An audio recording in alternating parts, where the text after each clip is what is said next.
how to project the impression you want to give. Have you ever heard someone describe you and felt that they've got you all wrong? Have you ever described yourself as always relaxed, only for your friend to protest, "No, you are not"? We all have an idea of who we are, and we all have an idea of how others see us. But very often, that impression is not accurate. We are simply too close to the situation. And very often, trying to craft ourselves an image actually blows up in our faces. This presentation will help you to start projecting the image that you really want to have. Show, don't tell. The first absolutely critical thing to learn is that you must show and not tell. That means that you can't tell people who you are. And in fact, you can't even tell them about all the cool things you've done, hoping that they'll see you in a certain way. All this does is to make you look desperate to please and impress. And desperate probably isn't the impression you're going for. Am I right? The key is to be an interesting, complex, and multifaceted person, and then to simply let others discover that for themselves. The devil is in the details. The other crucial tip is not to try and fake it. We've all been there. We've all tried to project an impression of ourselves as being more aloof, or cooler, or more athletic, or more stylish. Maybe you've changed your whole wardrobe, or tried talking in a different voice, but people will be able to tell. Why? Because you'll miss the small details, the tiny factors that people will only pick up on unconsciously, but that will present an incomplete picture. And this brings us on to the last and most important point. Be genuine. The reality is that you will only ever impress others by being yourself. Now, if you're worried that you aren't a very impressive person, if you'd like to be more knowledgeable or more stylish, then the key is not to fake it, but to become it. If you are truly passionate about that change, then invest the time and effort and actually make it a part of who you are. But don't force things that don't come naturally to you. You don't have to be a certain way to impress others. You just have to be good at what you do. You just have to be the best version of you. Focus on that. Develop yourself, and others will start to notice. How to stay calm in any situation. We all know people in our lives who are as cool as cucumbers. These are the people who never seem to get fazed by anything. No matter how the world is crashing down around them, they know just what to say and do, and they act as a calming influence on everyone around them. Then there are the people who get into a flap, who panic, and who shout. Guess who is the more effective in a crisis? Guess who makes the better leader? Guess who people look up to more? So, staying calm in any situation is an incredibly useful skill to have. The question is how you go about overcoming the all-too-human urge to lose it. In this presentation, we'll go over some simple steps you can take to keep your cool. Breathe. The first thing you need to do is to breathe. Recognize that the reason you're panicking is that you have gone into fight or flight. This is your body's physiological response to trouble, and it causes your heart rate to become elevated, your breathing to accelerate, and your mind to race. Not helpful.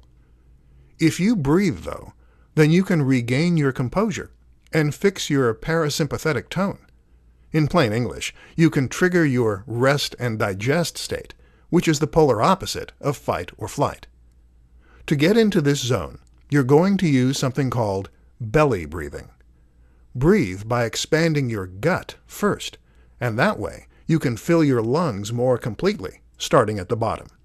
Breathe in and out for a count of 3 on each. Take a step back.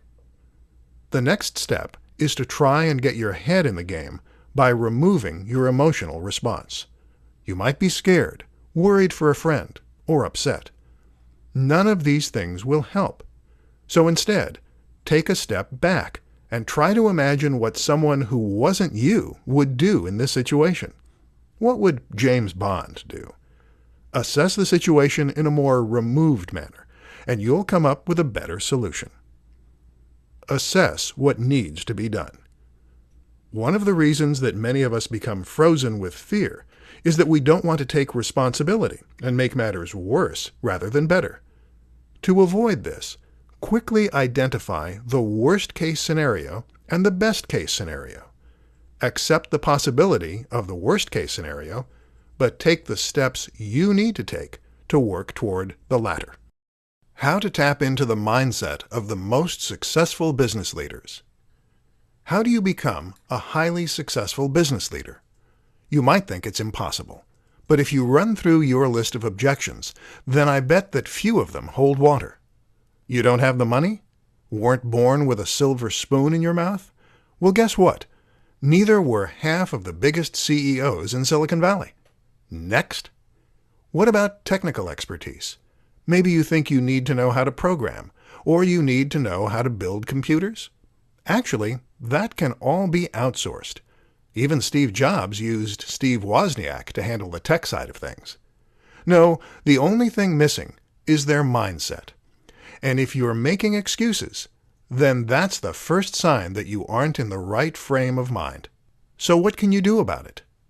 The first thing I want you to do is to take responsibility and to decide what you want.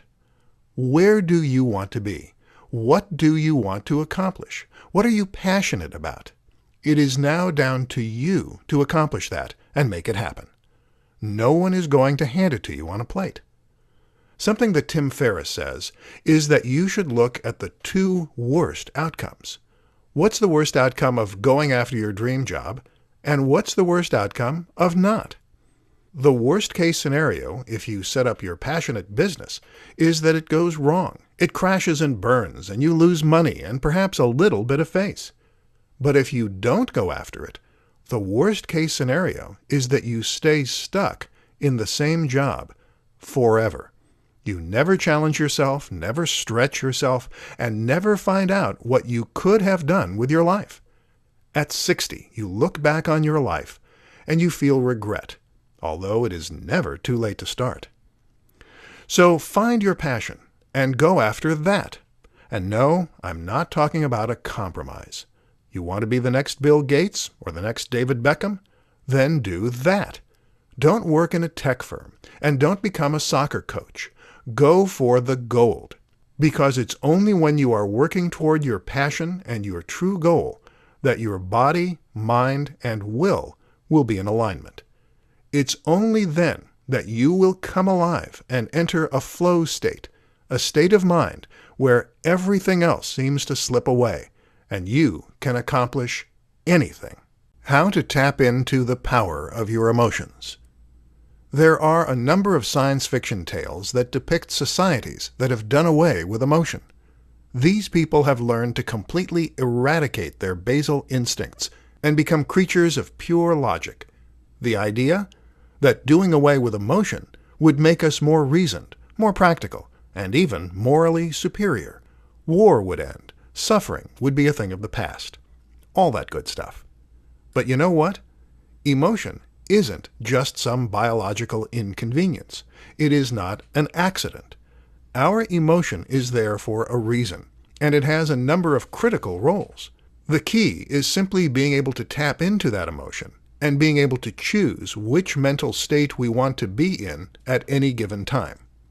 Sure, emotion is a bad thing when it causes us to make silly mistakes, or when it causes us to be too depressed to get out of bed in the morning. But did you know that emotions can also give us subtle cues before our logical brain has a chance to react? For example, if you play the game higher or lower, purely following your emotion and instinct, then you will perform better and faster than if you try to calculate the odds, or if you just play it by random. And when you are angry or scared, did you know that you actually become stronger and faster? Adrenaline increases muscle fiber recruitment, which in simple terms means you tap into greater strength. All those emotions are there for a reason. Anger has a place. It gives you the courage to stand up for yourself. Fear has a place. It helps you avoid danger.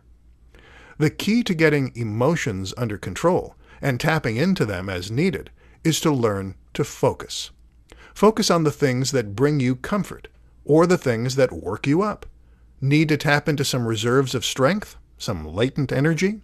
Remind yourself why this really matters, and then focus on that fact. Need to overcome your fear?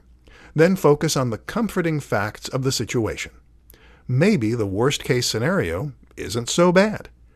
Events do not determine how we feel. Our reaction to events do that. Our interpretation of events does that. Your job is to choose what you want to react to and how you want to react to it. Why the right mindset is the first step to accomplishing your goals.